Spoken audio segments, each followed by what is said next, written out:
దేవునికి ప్రియబిడ్డ, దేని గురించి వరి కావద్దు. నీ మనసులో నుంచి సమస్యను తీసేసే. First get rid of the problem in your mind. నీ మనసులోంచి తీసేసేయి. నీ మనసులోంచి భయాలను తీసేసేయి.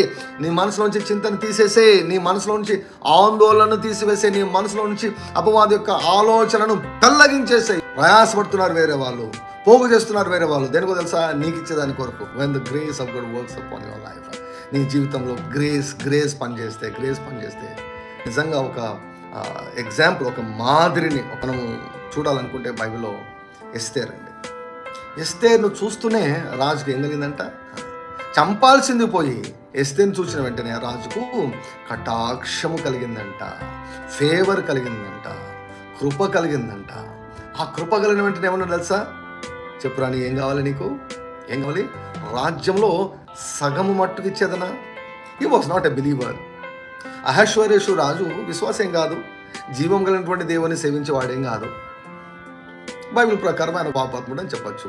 ఆయన ప్రయాసపడ్డాడు. ఆయన ప్రాణానికి తెగించి 120 సంస్థానాలను తన అదుపులోనికి తెచ్చుకున్నాడు, తన స్వాధీనంలోకి తెచ్చుకున్నాడు.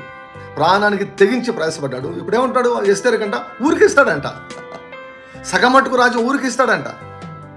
That is grace. నువ్వు కష్టపడకుండా నీ దగ్గరకు వస్తుంది. That is called grace. స్వార్థం కాదు, సోమర్థనం అసలే కాదు అది.